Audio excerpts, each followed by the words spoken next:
Hare Krishna. We continue reading from Bhagavad Gita as it is, chapter 9, the most confidential knowledge. Text 9. Na cha mam tani karmani न च मां तानि कर्माणि nibbadhananti dhananjaya निबध्नन्ति धनञ्जयः udasina vad asinam उदासीनवद् आसीनम् asaktam teshu karmasu. असक्तं तेषु कर्मसु. Translation and purport by His Divine Grace, A.C. Bhaktivedanta Swami Srila Prabhupada. O Dhananjaya, all this work cannot bind me. I am ever detached from all these material activities, seated as though neutral. Because Krishna has been saying, I'm creating the material world, I'm maintaining the material world, and I'm annihilating the material world. So then someone may think, oh, so Krishna is bound by karma. Because we think Krishna is same like us. You're not able to understand Krishna's supermost excellent position as God. We think, oh, Krishna, same like us. So if I'm doing some activity, I get involved in karma. So Krishna is doing some activity. So he also gets involved in karma. So Krishna is clarifying his position, saying, I'm doing the creation work, maintaining destruction, but I don't have any karma. So one should not think in this connection that the Supreme Personality of Godhead has no engagement. In his spiritual world, he's always engaged. So we may think, God, what does he do the whole day? Maybe he's just sleeping. Or maybe he's just whole day thinking, I'm God, I'm God, I'm God.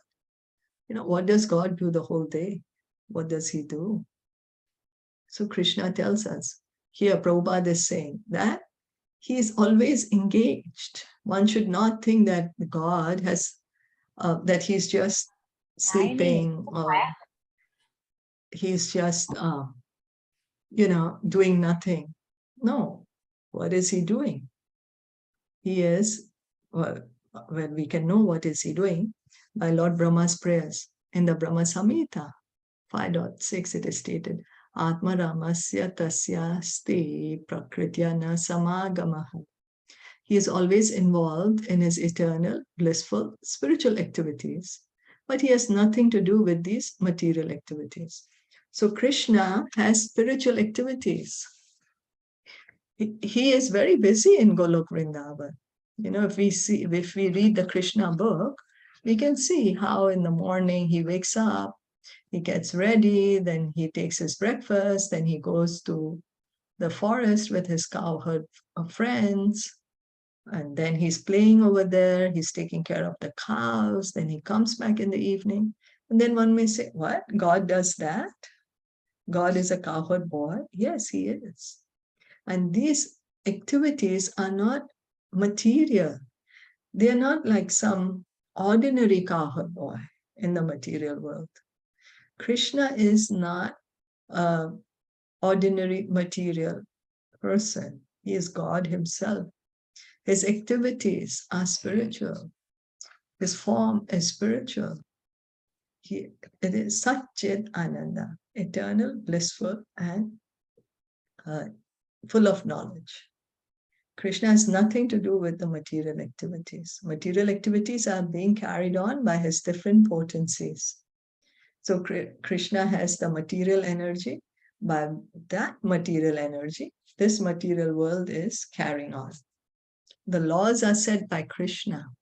The material energy makes sure that these laws are carried out. She's not the lawmaker. She's the facilitator. The superintendent of this material world is the material energy. The Lord is always neutral in the material activities of the created world. This neutrality is mentioned here with the word udasinavat. Although he has control over every minute detail of material activities, he is sitting as if neutral. So, we can't blame Krishna for anything. Sometimes we do, oh my God, you have put me in this position. I'm so good. I never did anything bad. Why are you doing this to me? But Krishna is completely neutral. He does not interfere in our activities.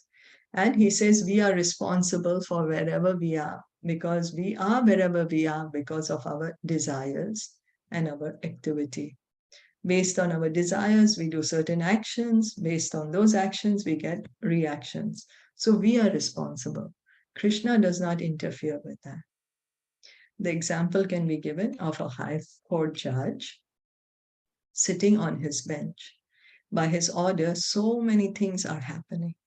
Someone is being hanged, someone is being put into jail, someone is awarded a huge amount of wealth, but still he's neutral.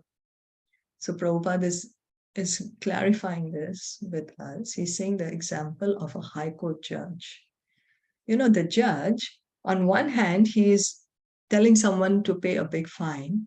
And on the other hand, he's saying this person should be granted this amount of money. Why? It's not that the judge is partial, that, oh, this one is his friend, so he's doing that and he does not like this one, that's why he's doing it. No, he's simply following the law. Whatever is the law, that's why he's doing. He is neutral. He has nothing to do with all that gain and loss. Similarly, the Lord is always neutral, although he has his hand in every sphere of activity. How does he have his hand in every sphere of activity? Is because everything is happening under his will. By his will, everything is happening. But he's not responsible for all the good or bad that we come across. That is our desire and our actions. Krishna is neutral. He does not force us, you act in this way or you don't act in this way. He has given us the independent free will for us to choose as we desire to. It's like the state. If we follow the laws of the state, we can live peacefully in the state. If we choose to go against the laws of the state, we will be penalized. The choice is ours. So same, Krishna is the same. In the Vedanta Sutra 2.1.34, it is stated, Vaishamya ne granyena, he is not situated in the dualities of this material world. He is transcendental to these dualities. So Krishna is not concerned with the good, bad of this world. No.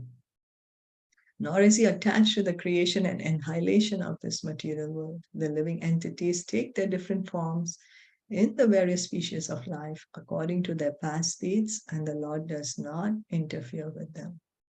Krishna is not attached to this material world. He does not directly deal with her, this material energy.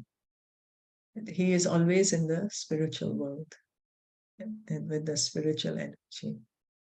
So here, everything is happening under Krishna's will, because the laws are created by Krishna, but depends on our desire. We act accordingly, and based on those actions, we get the reactions. And so that's the reason Krishna says to come out of this circle of action and reaction. He says, whatever you do, whatever you eat, whatever you give away, you do it for me, O son of Kunti. And in this way, you can be saved from this cycle of action and reaction. So whatever we do, our daily activities, if we can do it for the pleasure of Krishna, then we don't get the reaction for those. Then it becomes a karma, but not sinful activities. Krishna does not tell us to engage in sinful activities. But if we do our duty for the pleasure of Krishna, then that is karma yoga. If we can hear and chant for the pleasure of Krishna, then that is bhakti yoga. So whatever activity we do, whatever duties we have, if we do it for the pleasure of Krishna, then we don't get the result. And then like this, gradually, we can go back home, back to Godhead. Is that okay? And then how to be able to give the result to Krishna? The more we hear and chant. Otherwise, we are very attached to the result of our activities. We say, why should I give my result to someone else? Let alone Krishna, I don't know him.